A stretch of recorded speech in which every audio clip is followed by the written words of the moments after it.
कपड़े धोने वाली बहू। शादी के पहले से ही विभा को कपड़े धोने का बड़ा शौक था। कभी नल के नीचे तो कभी तालाब के पास। अरे मेरी नीली वाली लुंगी नहीं दिख रही है। विभा की अम्मा, कहाँ रखी है लुंगी? अरे वो तो विभा ने परसों ही धोकर रखी थी आपकी अलमारी में, देखो वहीं होगी।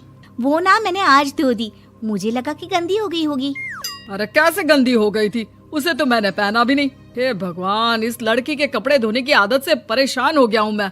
जितना तो घर में राशन नहीं आता, उससे कहीं ज्यादा डिटर्जेंट पाउडर का खर्चा है। इसकी शादी करवा दो, शादी। जाए अपने घर में ही करे काम, फिर चाहे घर के कपड़े धोने हो या पूरे गांव के। हाँ ठीक बोल रही हो, देखता हूँ मैं कोई लड़का। वो दिन भी आ जाता है जब विभा को देखने लड़के वाले आ जाते हैं। लड़की मुझे अच्छी लगी। होने वाली सास कहती है, बेटी अगर कुछ पूछना है तो पूछ लो। वैसे तो हमारी लड़की बहुत ही शर्मीली है, जो बोल दो वो मान लेती है, इसे क्या पूछना होगा। अरे कैसी बात कर रही हो माँ, मुझे इन लोगों के घर रहना है, सवाल तो कई है। हाँ हाँ बेटा, पूछ लो ना, क्या पूछना है। आप लोगों के घर कपड़े कौन धोता है? सास का मुंह बन जाता है।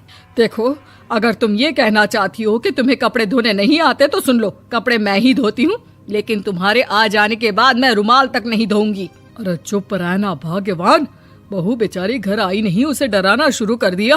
वो क्या है ना बिटिया, अभी तक तो ये कल्लू की माँ ही धोती थी, लेकिन अब तुम्हारे पापा तो दहेज में वॉशिंग मशीन देंगे ही।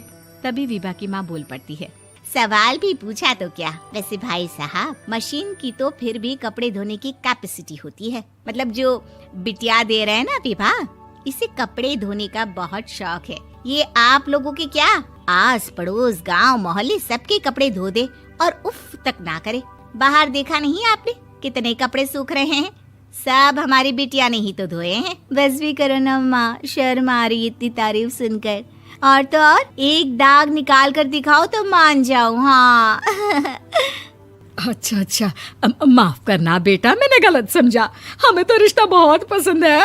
और ऐसे जुड़ जाता है रिश्ता कपड़े धोने का शौक रखने वाली विभा का। उसकी शादी हो जाती है कोयला फैक्ट्री में काम करने वाले कल्लू के साथ। शादी के बाद अचानक विभा चिल्लाती हुई सास के पास आती है। सासू माँ, अरे सासू माँ कहाँ है आप? ये तो धोखा है, धोखा दिया आप लोगों ने मुझे। इसे ससुर के चक्कर के बारे में पता चल गया। अरे तो उसमें तुझे क्यों धोखा मिला है? अरे नल में पानी नहीं आता, कपड़े कैसे कब धुलेंगे? अच्छा, तू पानी नहीं आ रहा उसकी बात कर रही है। तो आपने क्या सोचा? कुछ नहीं। अच्छा, तेरी माँ ने कहा था कि कपड़े धोने का शौक है तुझे, याद आया मुझे। शौक बोलकर कपड़े धोने वाले मेरे जुनून को कम ना आके सासू माँ, कपड़ा धोना मेरा गुरूर है। तभी पति भी वहाँ आ जाता है। अभी मैंने इसे सनी देओल की फिल्म दिखाई है, उसी के डायलॉग मार रही है माँ। अच्छा सुन, साफ साफ बता रही हूँ, पानी सुबह 4 से 6 और शाम को 10 से 12 आता है, समझी? विभा टाइमिंग सुनकर हैरान हो जाती है। ये क्या भूतों का मोहल्ला है? सुबह 4 बजे उठकर कौन कपड़े धोता है? 4 बजे टंकी में पानी जाता है, फिर सारा दिन धोना ना, किसने मना किया?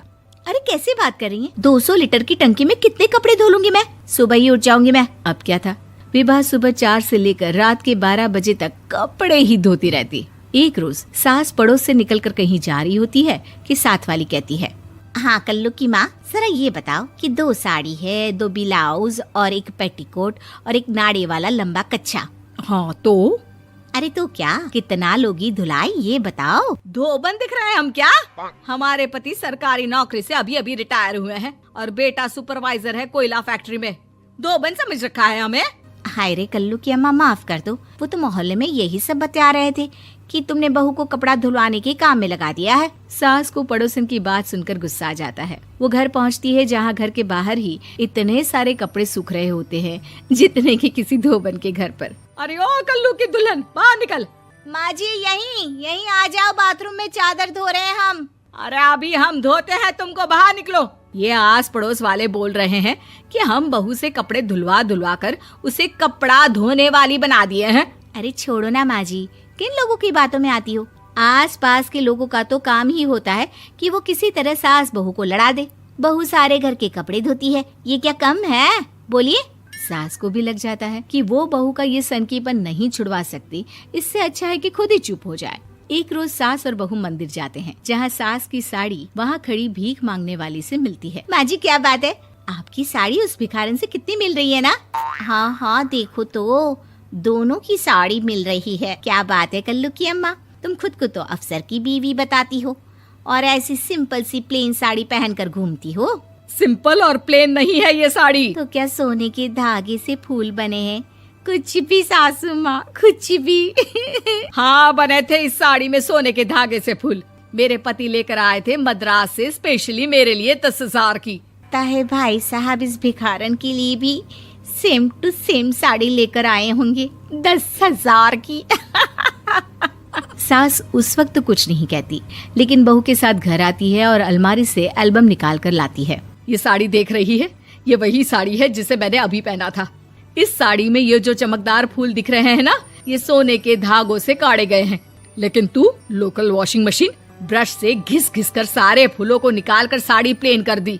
मुझे माफ कर दीजिए सासू माँ। और तो और, जब मैंने तुझे तेरी गलती के लिए कुछ नहीं कहा, लेकिन तूने तो सबके सामने मेरा मजाक ही बना दिया। क्यों? बहू को समझ में आ जाता है कि अब से उसका कपड़े धोना बंद।